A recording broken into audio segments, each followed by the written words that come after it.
नमः ॐ विष्णुपादाय कृष्णप्रेष्ठाय भूतले श्रीमदे भक्तिवेदान्त स्वामिन् इति नामिने। नमस्ते सारस्वते देवे गौरवाणी प्रचारिणे निर्विशेषशून्यवादी पाश्चात्यदेशतारिणे। जय श्रीकृष्ण चैतन्य प्रभु नित्यानन्द श्री अद्वैत गदाधर श्रीवासादि गौरभक्तवृन्द। हरे कृष्ण कृष्ण कृष्ण हरे हरे, हरे राम राम राम हरे हरे। हरे कृष्ण कृष्ण कृष्ण हरे हरे, हरे राम राम राम हरे हरे। हरे कृष्ण कृष्ण कृष्ण हरे हरे, हरे राम राम ഹരേ ഹരേ.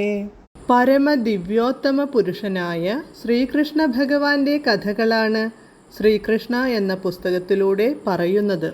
ഓം നമോ ഭഗവതേ വാസുദേവായ, ഓം നമോ ഭഗവതേ വാസുദേവായ, ഓം നമോ ഭഗവതേ വാസുദേവായ. നാരായണം നമസ്കൃത്യ നരം ചൈവ നരോത്തമം ദേവീം സരസ്വതീം വ്യാസം തതോ ജയമുദീരയേത്. നഷ്ടപ്രായേഷു ഭദ്രേഷു നിത്യം ഭാഗവത സേവയാ ഭഗവത്യുത്തമശ്ലോകേ ഭക്തിർഭവതി നഷ്ടികി. അധ്യായം 86. വേദമൂർത്തികളുടെ പ്രാർത്ഥന. Page number 855. ആത്മജ്ഞാനപരമായ വിഷയം മനസ്സിലാക്കുന്നതു സംബന്ധിച്ചു സുപ്രധാനമായ ഒരു കാര്യം പരീക്ഷിത്തു രാജാവു ശുകദേവ ഗോസ്വാമിയോട് ചോദിച്ചു. വേദജ്ഞാനം പൊതുവെ കൈകാര്യം ചെയ്യുന്നതു ഭൗതിക ലോകത്തിൻ്റെ ത്രിഗുണങ്ങളെക്കുറിച്ചാണല്ലോ. അപ്പോൾ ത്രിഗുണാതീതമായ ആത്മജ്ഞാനപരമായ കാര്യങ്ങളെ അതിനെങ്ങനെ സമീപിക്കാനാവും? മനസ്സു ഭൗതികമാണ്, വാക്കുകൾ ഭൗതിക ശബ്ദവുമാണ്. അങ്ങനെയിരിക്കെ മനസ്സിലെ വിചാരങ്ങൾ ഭൗതിക ശബ്ദം കൊണ്ടു വെളിപ്പെടുത്തി വേദത്തിന് ആത്മജ്ഞാനത്തെ സമീപിക്കാൻ എങ്ങനെ കഴിയും? ഒരു വിഷയത്തെ സംബന്ധിച്ചുള്ള വിവരണം, അതിൻ്റെ ഗുണങ്ങൾ, പ്രവർത്തനങ്ങൾ എന്നിവയുടെ വിവരണം ആവശ്യമാക്കി തീർക്കുന്നു. ഭൗതിക മനസ്സുകൊണ്ടു ചിന്തിച്ച് ഭൗതിക ശബ്ദം ഉപയോഗിച്ചു മാത്രമേ അത്തരമൊരു വിവരണം സാധ്യമാകൂ. ബ്രഹ്മത്തിന് അഥവാ പരമസത്യത്തിന് ഭൗതിക ഗുണങ്ങളില്ലാത്തതിനാൽ നമ്മുടെ ഭാഷണ ശക്തി ഭൗതിക ഗുണങ്ങൾക്കപ്പുറം പോകുന്നില്ല. അപ്പോൾ പിന്നെ നിരപേക്ഷ സത്യമായ ബ്രഹ്മത്തെ അങ്ങയുടെ വാക്കുകൾ കൊണ്ട് എങ്ങനെയാണു വിവരിക്കാനാവുക? ഇത്തരം ഭൗതിക ശബ്ദങ്ങളുടെ പ്രയോഗം കൊണ്ട് ആത്മജ്ഞാനപരമായ കാര്യങ്ങൾ മനസ്സിലാക്കുന്നതെങ്ങനെയെന്നു എനിക്കു മനസ്സിലാകുന്നില്ല.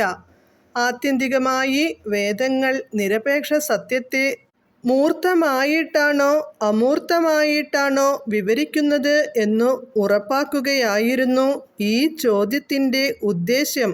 നിരപേക്ഷ സത്യത്തെക്കുറിച്ചു മനസ്സിലാക്കുന്നതു 3 വിധത്തിലാണ്. അമൂർത്ത ബ്രഹ്മം, എല്ലാവരുടെയും ഹൃദയത്തിൽ സ്ഥിതി ചെയ്യുന്ന പരമാത്മാവ്, പരമപുരുഷനായ കൃഷ്ണൻ. വേദങ്ങൾക്കു 3 വിഭാഗങ്ങളുണ്ട്. ഒന്ന് കർമ്മകാന്ഡം അഥവാ വൈദികാനുശാസനമനുസരിച്ചുള്ള കർമാനുഷ്ഠാനങ്ങൾ. അവ മനുഷ്യനു തൻ്റെ യഥാർത്ഥ നില മനസ്സിലാക്കാൻ പാകത്തിന് അവനെ സംസ്കരിച്ചെടുക്കാൻ സഹായിക്കുന്നു. അടുത്തത് ജ്ഞാനകാന്ഡം. സിദ്ധാന്തപരമായ രീതിയിൽ അഥവാ താത്വിക രീതിയിൽ നിരപേക്ഷ തത്വത്തെ മനസ്സിലാക്കുന്ന പ്രക്രിയ. മൂന്നാമത്തേത് ഉപാസനാകാന്ഡം. പരമപുരുഷനെയും ചിലപ്പോൾ ദേവന്മാരെയും ആരാധിക്കുന്ന രീതി. ദേവന്മാർക്ക് പരമപുരുഷനുമായുള്ള ബന്ധത്തെ അടിസ്ഥാനമാക്കിയാണു വേദങ്ങളിൽ ദേവതാരാധന നിർദ്ദേശിച്ചിരിക്കുന്നത്. പരമപുരുഷന് അനേകം അവിഭാജ്യ ഘടകങ്ങളുണ്ട്. ചിലതിനെ സ്വാംശങ്ങളെന്നു വിളിക്കുന്നു. അവ അദ്ദേഹത്തിൻ്റെ തന്നെ വികാസങ്ങളാണ്. മറ്റു ചിലത് വിഭിന്നാംശങ്ങളാണ്, അതായത് ജീവാത്മാക്കൾ. ഇവ ആദിപുരുഷൻ്റെ നിസ്സരണങ്ങളാണ്. സ്വാംശങ്ങൾ വിഷ്ണു തത്വങ്ങളാണ്, വിഭിന്നാംശങ്ങൾ ജീവതത്വങ്ങളും. ദേവതകളെല്ലാം ജീവതത്വങ്ങളുമാണ്. ബദ്ധാത്മാക്കളെ പൊതുവെ വിഷയസുഖങ്ങൾ അനുഭവിക്കാനായി ഭൗതിക ലോകങ്ങളിലെ കർമ്മങ്ങൾക്കായി വിടുന്നു. അതിനാൽ ഭഗവത്ഗീതയിൽ പറയുന്നത് പോലെ വിവിധ വിഷയസുഖങ്ങളിൽ അമിതമായി ആസക്തിയുള്ളവരെ നിയന്ത്രിക്കാനായി ചിലപ്പോൾ ദേവതാരാധന നിർദ്ദേശിക്കപ്പെടുന്നു. ഉദാഹരണത്തിന്, മാംസാഹാരത്തിൽ അമിതമായ ആസക്തിയുള്ളവർക്കു കർമ്മകാണ്ഡത്തിൻ്റെ നിയമങ്ങളനുസരിച്ച് കാളീദേവിയെ പൂജിച്ച് ആടിനെ ബലിയർപ്പിച്ച മറ്റൊരു ജീവിയെയും പാടില്ല. ശേഷം ആരാധകർക്ക് ആ മാംസം കഴിക്കാമെന്ന് വേദാനുശാസനങ്ങളിൽ വിധിയുണ്ട്. മാംസഭോജനം പ്രോത്സാഹിപ്പിക്കുകയല്ല ഇതിൻ്റെ ഉദ്ദേശ്യം, മറിച്ച് മാംസം കഴിച്ചേ തീരൂ എന്നുള്ളവരെ ചില പ്രത്യേക വ്യവസ്ഥകൾക്കു വിധേയമായി അതിനനുവദിക്കുക എന്നതാണ്. അതിനാൽ ദേവാരാധന നിരപേക്ഷ സത്യത്തെ ആരാധിക്കുന്നതിനു തുല്യമല്ല. ദേവാരാധനയിലൂടെ ഒരുവൻ ക്രമേണ പരോക്ഷമായി പരമപുരുഷനെ കൈക്കൊള്ളാൻ തുടങ്ങും. ഈ പരോക്ഷമായ കൈക്കൊള്ളലിന് അവിധിപൂർവകം എന്നാണ് ഭഗവത്ഗീതയിൽ പറയുന്നത്. അവിധി എന്നാൽ വിധിപ്രകാരമല്ലാത്തത് എന്നർത്ഥം. ദേവതാരാധന യഥാർത്ഥമായ ആരാധനയല്ല.